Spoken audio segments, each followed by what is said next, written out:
Hello friends, welcome to angel maths competition. Friends, आज की video start करेंगे Aditya Ranjan sir की बुक यूपी पुलिस एसआई दरोगा मैथ्स। और इस बुक के क्वेश्चनों का सोल्यूशन आपके लिए बड़ा आसान और इजी बनाया जाएगा और जबरदस्त सोल्यूशन के साथ आपको एक एक क्वेश्चन सोल्व कराया जाएगा। तो आज की वीडियो हमारी 3D क्षेत्रमिति से रिलेटेड पिघालने और पुनर्रचना की अवधारणा पर आधारित क्वेश्चनों का सोल्यूशन सिखाएगी और बहुत ही सिंपल और आसान तरीके से आपको इसके क्वेश्चन सीखने के लिए मिलेंगे। तो आइए शुरू कर लेते हैं। Question number 78। देखिए, जैसे कि मैंने आपको बताया, लैंग्वेज डाटा टैग्स के अकॉर्डिंग चीजें बिल्कुल आसान और इजी हो जाती है और ये सब आप जानते हैं इक्वल टू इक्वल या मल्टीपल कंसेप्ट पे ही चीजें सोल्व होती है। अगर 4 समान छोटे बेलनों को समान ऊंचाई का एक बेलन तैयार करने के लिए पिघलाया जाता है, तो यहां तक हम क्वेश्चन सोल्व करेंगे। 4 समान बेलन, छोटे छोटे बेलन लेंगे जिनकी ऊंचाई बड़े बेलन की ऊंचाई के बराबर है। तो बेलन का आयतन होता है pi R square H, pi R square H. और ऐसे ऐसे 4 बेलन है, हो गया। और बराबर करेंगे क्योंकि इन्हें पिघाल कर एक बड़ा आयतन बनाया जाता है, तो आयतन बराबर आयतन हो जाएगा, इक्वल टू इक्वल। बेलन का आयतन पाई आर स्क्वायर बड़ा आर लेंगे और एच समान है। तो देखो, एच से एच काटा मैंने, पाई से पाई काटा और ये हो गया हमारा 2r, 4 आर स्क्वायर है तो इसको लिख लेंगे 2r का होल स्क्वायर बराबर r का स्क्वायर से स्क्वायर हटाया तो आप जान गए बड़ा r बराबर हो गया छोटा r का दुगना। ये हो गया, इतना हमें मालूम हो गया। अब आगे बढ़ेंगे। देखो, सिंपल सा आसान सा तरीका है। अब आगे कह रहा कि भाई नए बेलनों का पृष्ठ क्षेत्रफल, नए बेलन का पृष्ठीय क्षेत्रफल छोटे बेलन के पृष्ठीय क्षेत्रफल से कितना प्रतिशत अधिक होगा, कितना प्रतिशत अधिक होगा, ये देखिए आप। अब देखो, छोटे बेलन का पृष्ठ क्षेत्रफल लेंगे 2 pi R H, 2 pi R H, clear. बड़े बेलन का पृष्ठ क्षेत्रफल 2 पाई बड़ा आर और एच, क्लियर है। अब देखो, मैंने क्या किया,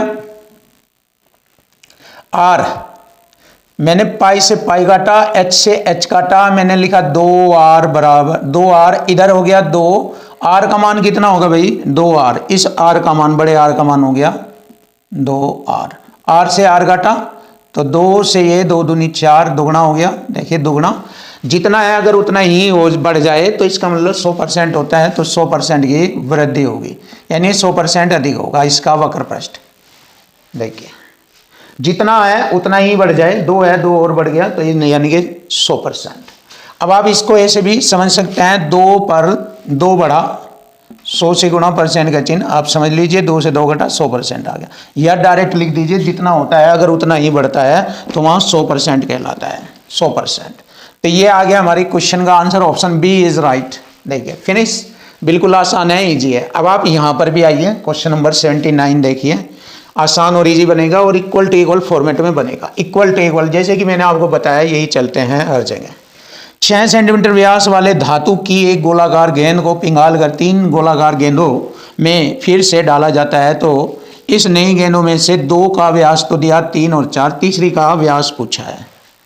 तो पहले बड़े वाली गेंद है जिसका व्यास ज़्यादा बड़ा है तो उसका आयतन ले लेंगे, यानी कि उसका घन ले लेंगे। व्यास का ही घन कर लीजिए, 6 का घन कर लीजिए। पहली छोटे वाली गेंद 3 का घन प्लस दूसरी 4 का घन और प्लस तीसरी का घन पूछ रहा है।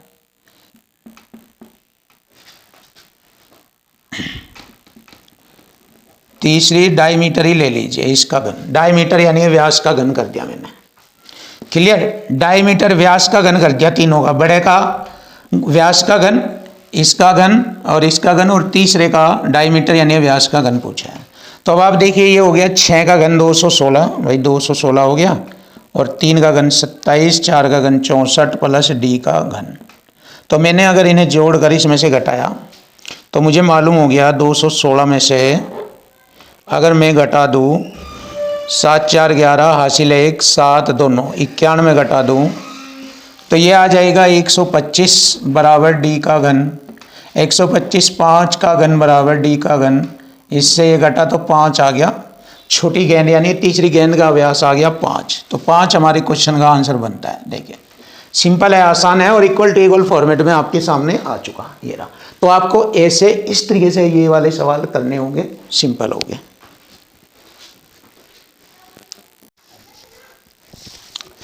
देखिए भाई क्वेश्चन नंबर 80 जबरदस्त और बेस्ट क्वेश्चन आपके सामने। क्रम से 4 सेंटीमीटर तथा 6 सेंटीमीटर आंतरिक और बाहरी व्यास के खोखले गोले को एक 8 सेंटीमीटर आधार के व्यास वाले शंकु में पिघलाया जाता है तो शंकु की ऊंचाई बताइए। देखिए एक खोखले गोले को जब पिघलाया जाता है तो एक शंकु में बना दिया जाता है, तो खोखले गोले का आयतन बराबर होता है शंकु का आयतन, क्योंकि खोखले गोले को ही तो पिघाल कर जितना आयतन बना उसी के आयतन के बराबर एक शंकु बनाया। तो इसका मतलब क्या होगा, आयतन बराबर आयतन, इक्वल टू इक्वल लग गया यहाँ पर, इक्वल टू इक्वल। तो मैंने इधर लिखा खोखले गोले का आयतन होता है, गोले का आयतन होता है 4/3 पाई आर का घन। आर बाहरी व्यास जो बना है उससे बाहरी त्रिज्या आ जाएगी, ये व्यास है तो त्रिज्या हो जाएगी 3 बाहरी, और आंतरिक व्यास 4 है तो इसकी आंतरिक त्रिज्या आ जाएगी 2। ये हो गया 4/3 पाई आर का घन, 3 का घन मैंने लिख दिया डायरेक्ट 27 माइनस 2 का घन 8। ये होगा खोखले गोले का आयतन। अब जब इसको पिघलाया जाता है तो इससे एक शंकु तैयार होता है। शंकु का आयतन होता है 1/3 पाई आर स्क्वायर एच। अब आर कितना बना, ये रहा 8 सेंटीमीटर आधार का व्यास है, व्यास का आधा त्रिज्या होगी 4, 1/3 पाई आर स्क्वायर, इसकी त्रिज्या कितनी होगी 4, 4 का स्क्वायर मैंने डायरेक्ट लिख दिया 16। और भाई एच हमें निकालना शंकु की ऊंचाई एच, ये मुझे ज्ञात करना है बस। अब आप देख लीजिए क्वेश्चन फिनिश कर दीजिए। ये हो गया हमारा इक्वल टू इक्वल। मैंने देखा पाई से पाई, 3 से 3, और मैंने 4 से इसको काटा, 4 चौक 16। मैंने देखा 19 बचता है, 27 में से 8 घटाएंगे 19 बराबर 4h। 4 से मैंने इसे डिवाइड किया, 4 चौक 16, 3 दशमलव लगाकर 4 7 28, 4 पंजे 20। ये आ गया भाई, ऊंचाई आ गई 4.75, 4.75 सेंटीमीटर, 4.75 सेंटीमीटर। ऑप्शन है इज राइट। तो देखिए आप जबरदस्त और आसान सॉल्यूशन के रूप में आपके सामने क्वेश्चन का आंसर आ चुका है 4.75 सेंटीमीटर। अब देखिए क्वेश्चन नंबर आता है 81। जबरदस्त और बेस्ट सॉल्यूशन मिलेगा आपको इस क्वेश्चन का भी। देखो माइंड का क्वेश्चन है, 12 सेंटीमीटर ऊंचाई और 7 सेंटीमीटर त्रिज्या वाला एक ठोस धातु का बेलन पिघलाया जाता है। अब देखिए यहां पर मैं क्या करूंगा, बेलन पिघलाया तो इस बेलन का आयतन देखूंगा, क्योंकि पिघालने वाली चीज जब चीज आती है जो उसको पिघाला जाता है, जो उससे नई चीज तैयार होगी उसका आयतन बराबर पिघाली गई वस्तु का आयतन आपस में बराबर होता है। यहां पर भी मैंने यही किया और यहां पर भी ऐसे ही किया जाएगा। ध्यान से देखो, एक बेलन है जिसकी ऊंचाई हमारी 12 है और त्रिज्या 7 सेंटीमीटर है, तो उस बेलन का आयतन होता है पाई आर स्क्वायर एच। देखिए पाई आर स्क्वायर, आर हो गया 7 7 49 और एच हो गया हमारा कितना 12, और मैंने क्या किया पाई का मान भी रखा मैंने जो कि दिया है 22/7, 22/7। तो मैंने क्या किया 7 7 49। अब मैंने देखा 22 7 154 गुणा 12, तो मैंने गुणा करा 154 और 12 की गुणा कर लिया, 12 चौक 48, 4 12 पंजे 60 भैया, 12 चौक 48 हासिल 4, 15 12 की गुणा 180, 4 184, यह आ गया 1848। अगर मैंने देखा इसे हल करने के बाद 1848 आयतन बनता है। देखो 1848 ये आयतन बन गया किसका, बेलन का, जिसको मैंने पिघाला। क्लियर है। अब देखो पिघालने के बाद उसने क्या किया, ऊंचाई 12 देखो और ऊंचाई 12 सेंटीमीटर रखते हुए देखो 1 और 2 के आयतन के अनुपात में शंकुओं को ढाला जाता है। यानी कि इससे 2 शंकु बनाएंगे जिसका आयतन 1 दूसरे का आयतन 2, अर्थात ये जो आयतन है इन दोनों के कुल आयतन के बराबर है ना, क्योंकि इससे ही तो बने इन दोनों का आयतन, इन दोनों शंकुओं का आयतन इस केले के आयतन से तो पिघलने के बाद बना है। तो इसका मतलब है जब ये दोनों शंकुओं के रेशो में आ गए आयतन, तो इसका भी रेशो में आ जाएगा। कैसे, देखो दोनों शंकुओं के आयतन को अगर मैं जोड़ू 2 और 1 3, तो ये 3 रेशो के बराबर होता है। 3 रेशो के बराबर, और पहले का आयतन का रेशो 1, दूसरे का 2 है।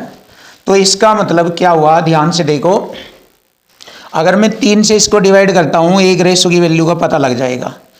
3 छंग 18, 3 एकम 3 छंग 18, पता लग गया मुझे। तो जो रेशो 3 है, मतलब पूरे बेलन का आयतन तो ये बन रहा है, ये 1848, ठीक है, पूरे बेलन का। और उससे 2 शंकु बने हैं जिनका आयतन मैंने बना लिया। एक रेशो की वैल्यू 616 इसकी है, दूसरे की होगी 616 दूनी 1232। ये बेलन का आयतन हो गया, ये दोनों शंकुओं का आयतन होगा। ये ध्यान से देखो, बिल्कुल जबरदस्त सॉल्यूशन होगा।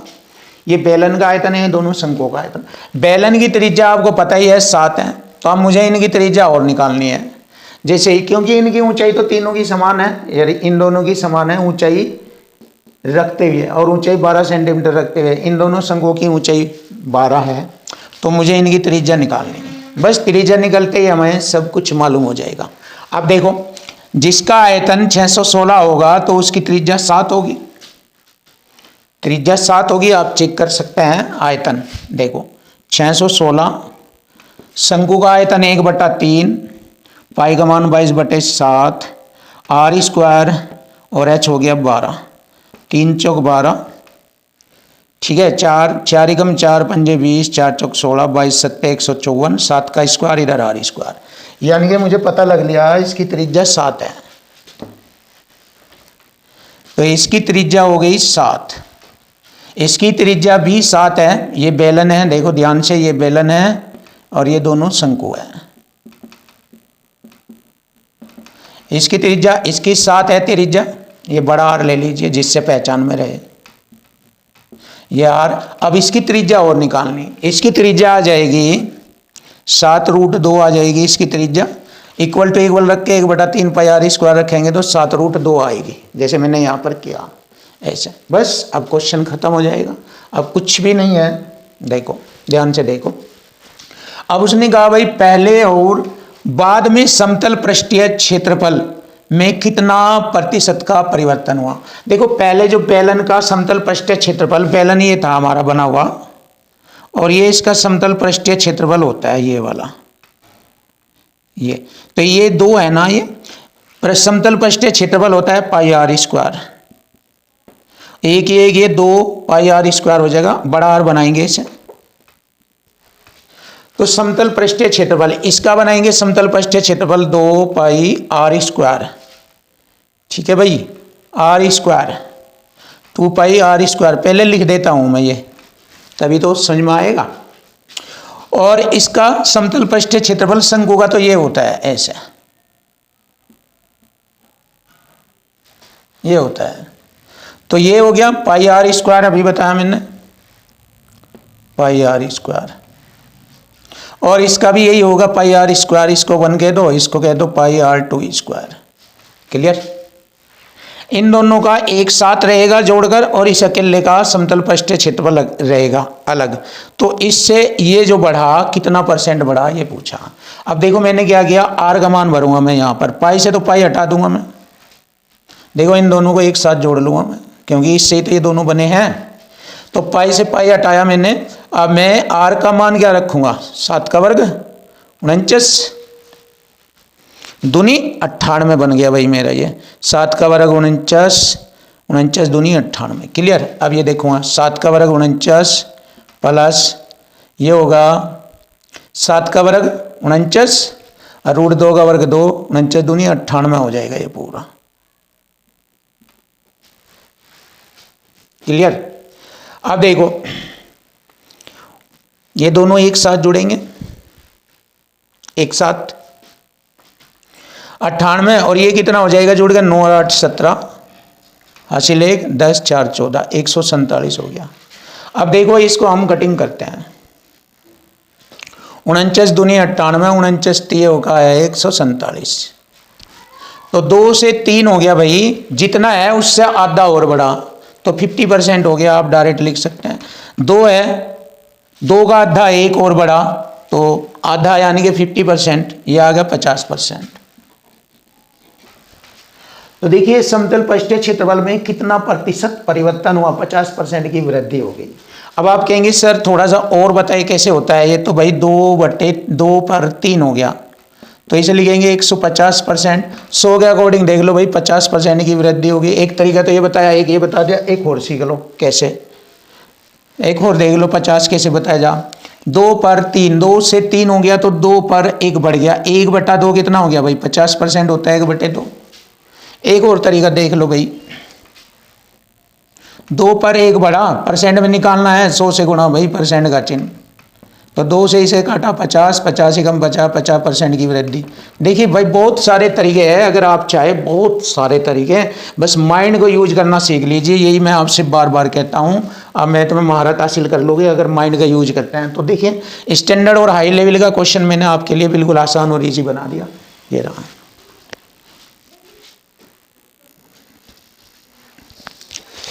देखो भाई क्वेश्चन नंबर 82, बहुत ही सरल आसान इजी सवाल।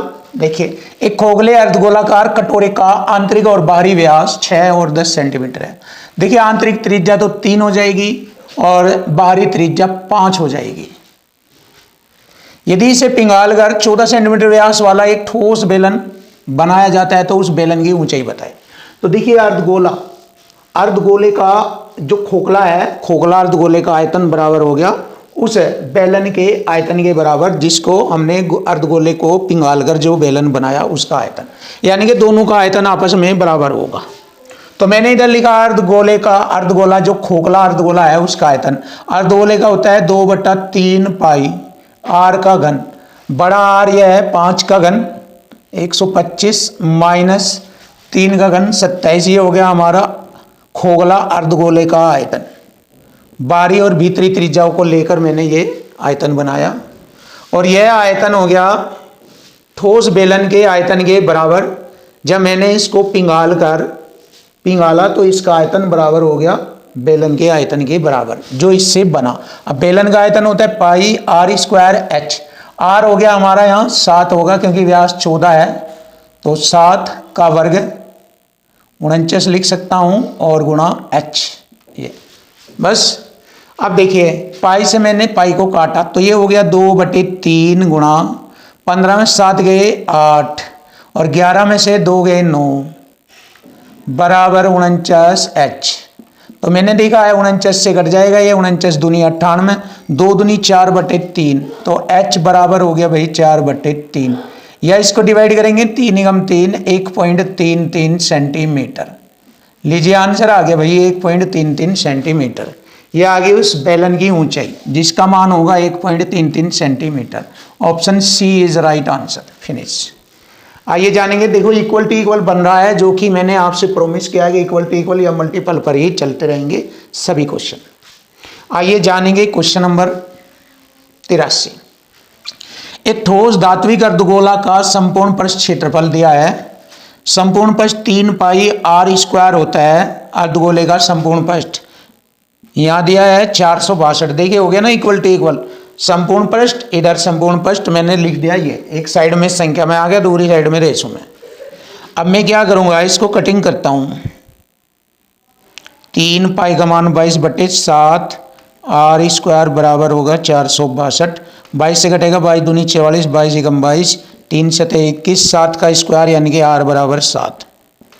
मुझे मालूम होगी अर्धगोले की त्रिज्या 7 है। अब उसने कहा भाई शंकु की त्रिज्या और अर्धगोले की त्रिज्या आपस में बराबर है, तो जब शंकु की त्रिज्या अर्धगोले की त्रिज्या आपस में बराबर है, देखो अर्धगोले की त्रिज्या मैंने निकाल ली 7, तो यहाँ शंकु की त्रिज्या भी 7 ही होगी।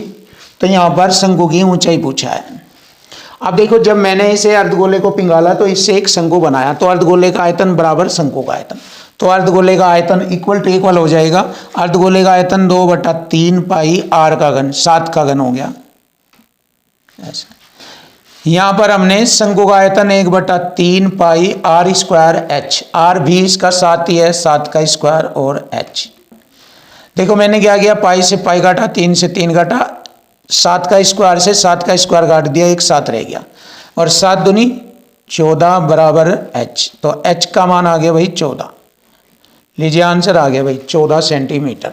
Option A is right answer. ये रहा आसान और सरल शब्दों में आपके सामने आ चुका h बराबर 14 सेंटीमीटर।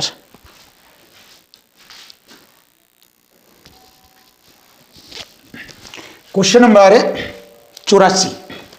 5 सेंटीमीटर त्रिज्या की 15 एक जैसी ठोस गोलाकार गेंदों को पिघालकर एक बड़ा गोला बनाया गया। देखिए छोटी छोटी गेंद होती है गोलाकार, उन्हें पिघाला जाता है। तो एक गेंद का आयतन होता है 4/3 पाई आर का घन, आर है हमारा 25, 5 का घन 125 हो जाएगा। और ऐसी ऐसी कितनी गेंद पिघाली छोटी छोटी 15। ये होगा 15 गेंदों का आयतन बराबर होगा एक बड़े गोले के आयतन के बराबर। अब गोले का आयतन क्या होता है भाई, देखो गोले का आयतन होगा 4/3 पाई आर का घन। बड़े गोले की त्रिज्या पूछा है आर का घन। क्लियर। अब इसमें यह भी बताया कि भाई इस प्रक्रिया में 35% ठोस बर्बाद हो जाता है, तो 65% रह जाता है। इसमें से 65% को हम 13/20 लिखेंगे। अब आप जानेंगे 65% ये होता है 65/100। 5 से काटा 13 बार, 5 से काटा 20 बार, 13/20 ऐसे। तो 13/20 ऐसे लिख देते हैं। क्लियर। देखो अब मुझे यहां से आर का मान निकालना, जो सबसे बड़ी बात है। अब मैं क्या करूंगा, पाई से पाई काटूंगा जिससे कि मेरी कैलकुलेशन आसान हो जाए। 4/3 से 4/3, 5 3 15 और 5 चौक 20, 13 3 39/4, 25 5 का घन बनेगा। 25 लिया मैंने 5 का घन और गुणा 13 3 39/4। अगर मैं 39 को 4 से भाग करता हूँ, 4 9 36, 3 4 से 28, 4 बन जाए 20, ये बनता है। और घन हटाएंगे तो ये घनमूल बन जाएगा 9.75 का घनमूल बराबर आर हो जाएगा ऐसे। क्लियर। क्योंकि मैंने 125 5 का घन बना लिया, घन से घन हट गया और इसका घन हटेगा तो इधर घनमूल चिन्ह लग जाएगा। अब देखो सीधा सीधा है, 8 से थोड़ा सा ज़्यादा है तो 9 के लपेट में जैसे 8 आ रहा है तो 8 का घनमूल तो 2 होता है, तो 5 तो ये रहेगा गुणा 2 पॉइंट कुछ कुछ आएगा, 2 पॉइंट कुछ कुछ। तो त्रिज्या कितनी बनेगी, 5 दूनी 10 तो डेफिनेटली पूरी पूरी बनेगी। अब 10 के बाद दशमलव में आएगा तो ऑप्शन में देख लीजिए 10 के बाद दशमलव में ये वाला बन रहा है, ये बन जाएगा हमारे क्वेश्चन का आंसर। तो आर बराबर हो जाएगा, ये डेसिमल है यहाँ पर, ये आर बराबर 10 पॉइंट, क्योंकि 5 दूनी 10 तो ये बना ही बनेगा 10.68 सेंटीमीटर। देखिए ऐसे अगर आप चीज़ों को करेंगे तो आपके लिए चीज़ें आसान होंगी, वरना इसके घनमूल निकालने में ही आपको देर लग जाएगी, फ़ायदा कुछ नहीं होगा। माइंड का यूज करो ना। 9 8 के लगभग में है ये, तो 8 का घनमूल अगर निकालें 2 ही तो होता है ना, तो 2 पॉइंट कुछ कुछ आएगा बस। तो 2 के लपेट में मैंने ये देख के 5 दूनी 10 के आसपास वैल्यू फाइंड करने से पता कर लिया, ये मैंने ऐसे कर लिया, वरना घनमूल निकालने में दिक्कत आती, तो इसलिए मैंने ये वाला तरीका आपको समझाया। अब देखिए क्वेश्चन आता है आपका ये वाला 85। मोम का एक घनाभाकार ठोस ब्लॉक के 3 आसन फलकों को क्षेत्रफल, पहले का लंबाई गुणा चौड़ाई कितना बना भाई 216, दूसरे का चौड़ाई गुणा ऊंचाई ये बना भाई 96, और तीसरे का ऊंचाई गुणा लंबाई ये बना भाई 144। इसे पिघालकर समान आकार के 8 घन बनाए जाते हैं। तो पिघालने पर आयतन बन जाता है, तो आयतन यहाँ बनेगा LBH, L 2 बार, B 2 बार, H 2 बार, L गुणा B गुणा H का होल स्क्वायर आ गया। अब इधर इनकी गुणा करेंगे भाई, देखो 12 से कट जाएगा ये तीनों, 12 ही कम 12, 12 8 96 और 12 8 96 ये हो गया, और 12 12 144। ठीक है भाई।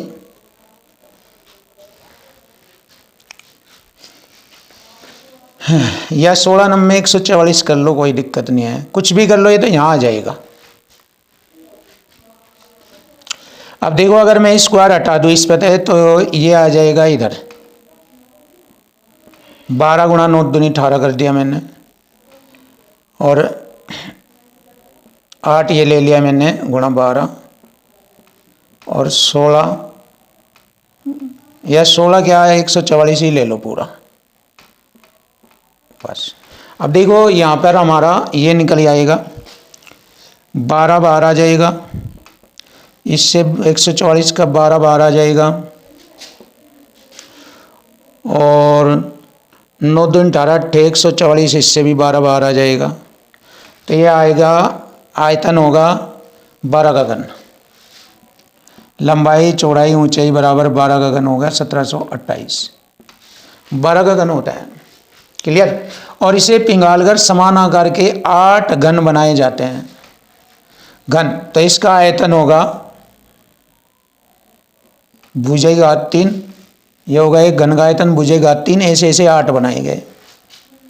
तो चलिए भाई देखो, तो मैंने क्या किया, ये 12 का घन हो गया भाई, और ये हो गया 2 a का होल घन, घन से घन खत्म, 2 6 12 6 बराबर a, यानी घन की भुजा आ गई हमारी 6। क्लियर हो गया, बिल्कुल सिंपल।